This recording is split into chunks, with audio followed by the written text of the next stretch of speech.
I had a request to make a video on HealthShare plans. I've mentioned them in my videos before as a backup plan if ACA ends up costing more than I want to pay.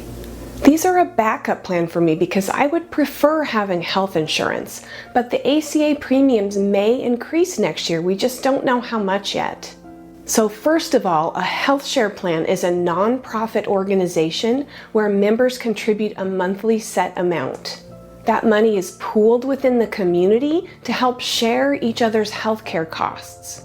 There's no enrollment period. You can join anytime, but they are not health insurance. They're also not subject to the same regulations as traditional health insurance. They're not legally obligated to pay medical claims. Payment is based on voluntary contributions from members. They may also have restrictions or waiting periods for coverage of pre-existing conditions, which is not allowed with ACA insurance. Monthly contributions are usually lower than health insurance premiums, especially for people who make too much money to qualify for any ACA subsidies. We still don't know how much the ACA premiums might go up to next year, but there is a possibility they'll go up without the enhanced subsidies. HealthShare plans are a growing alternative to traditional health insurance. They use a cost-sharing model. Members contribute a monthly share to a collective fund. That's used to help cover the qualifying medical expenses of other members. I want to make it clear I have not used a HealthShare plan myself. I am not an expert and I am not endorsing them.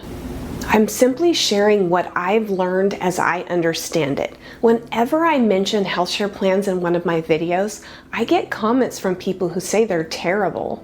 Some people are very opposed to them. I'm just sharing what I've learned because I had a request to.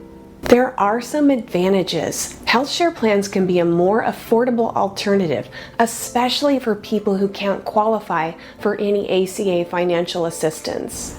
Many HealthShare plans create a sense of community and support among their members, especially the faith-based ones. Also, members may have more freedom to choose their doctors and facilities. That's a big one. With my ACA plan, I have an HMO and was not able to keep my primary doctor, so that would be nice. There are also disadvantages. HealthShare plans may not cover pre-existing conditions.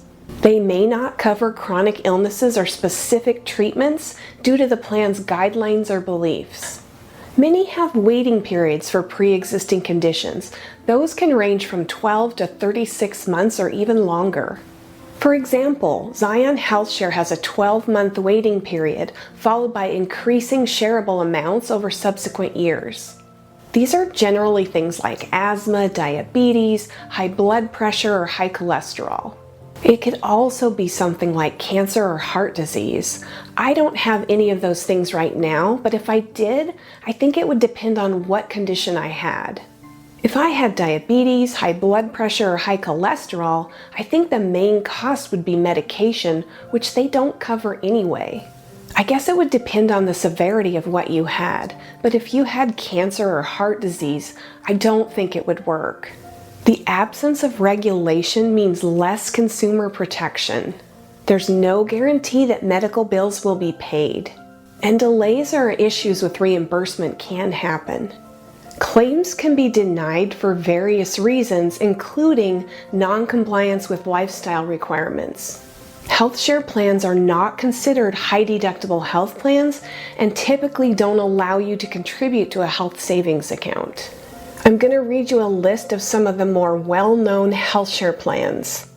Liberty HealthShare, MediShare, Samaritan Ministries, Zion HealthShare, Crowd Health, Christian Healthcare Ministries, Clearwater HealthShare, OneShare Health, Solidarity HealthShare, United Refuah HealthShare, MSC Medical Cost Sharing, Altrua HealthShare, Freedom HealthShare, and Trinity HealthShare Incorporated. With many of these plans, you can see any doctor. You just go to the doctor and ask for the cash price and pay the bill. For bills greater than $500, you commit to paying the first $500 and then you submit a funding request for the rest through the HealthShare plan. For scheduled services, you contact them ahead of time and they will contact your doctor and negotiate pricing for you.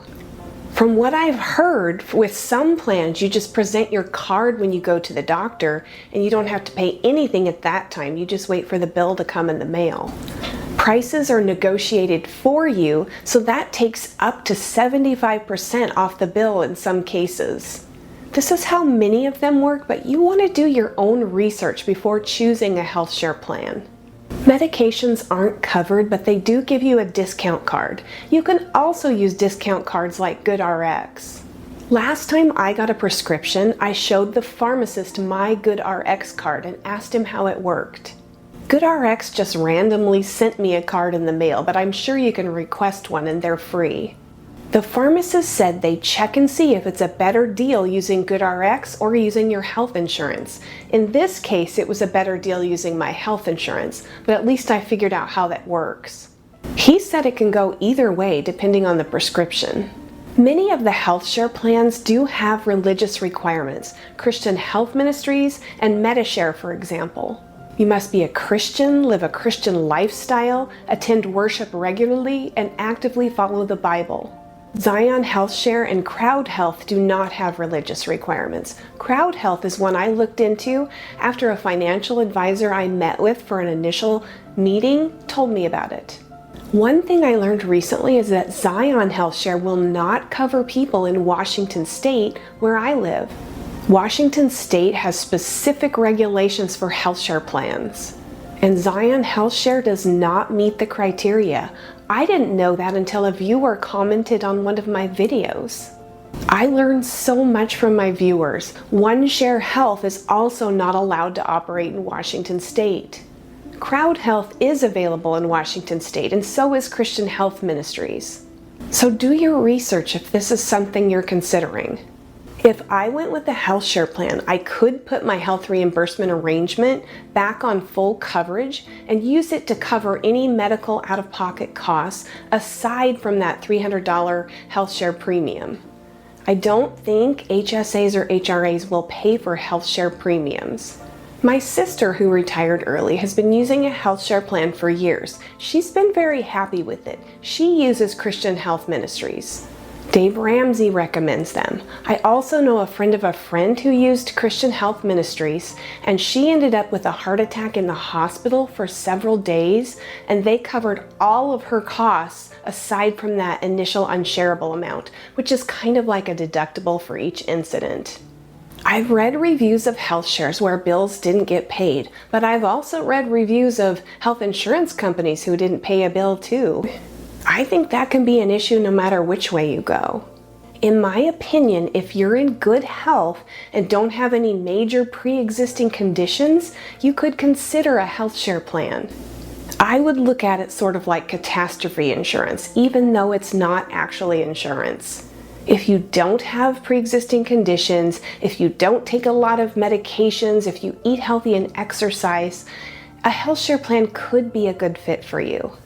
For me personally, I don't want to pay more than $400 a month for health insurance. So if ACA ends up costing more than that for me in the future, I will consider a HealthShare plan until Medicare age. I would prefer to use ACA insurance and have it cost less than $400 a month for me, but I have no control over that. I had been leaning towards Zion HealthShare until I found out that we can't get that in Washington State. Crowd Health, which is the one the financial advisor told me about, looks like it would be around $335 a month for me. They have pretty good reviews. I'll link an article about them from Time Magazine in the description below.